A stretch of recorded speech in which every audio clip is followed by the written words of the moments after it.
Why focus on the margin? Obviously, increase profitability of the business is there. Making sure we allocate what we're doing and focus on the right things so that we are making profit, resource allocation. Competitive advantage, why? Because if we've got profitability, we can do more, we can grow faster, we can aim at getting a bigger business.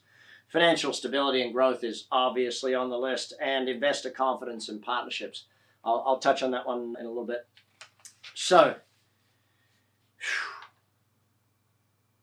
too often I find business people don't focus on margin, like they don't at the end of the month get a monthly P&L. If you're not getting a profit and loss statement at the end of the month showing you what your profit is for the month, it's very difficult to run a great business. There must be profit. I said it to you early on, and I'll say it to you again. In this phase of growth of your business, be very patient for growth, but impatient for profits.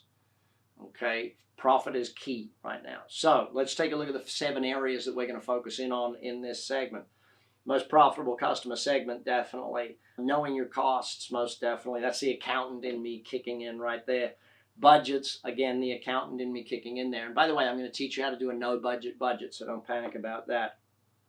Pricing against costs, we got to do that evaluation. We got to learn to upsell and cross-sell. We've already discussed that, but we're going to do more on it because it's also a margin strategy, not just an average sales strategy.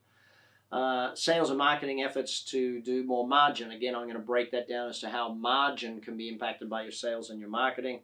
And again, another focus back on the high margin profits, profitable goods and services that you have. All right. So most profitable customer segments. Let's go back to our learnings of the A, B, C, and D grade customers, okay? Now, we can break it down and say, okay, this 20% of our customers bring us 80% of our business. I want to flip it a little bit this week and say, okay, which 20% of your customers bring you 80% of your profits?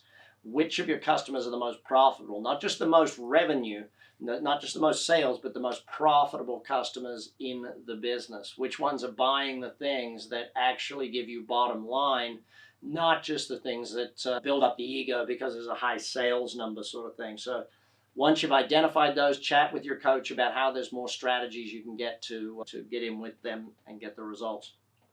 Okay, growing your margins, knowing your actual costs. How do I say this politely? You may need a new bookkeeper. You may need a new accountant.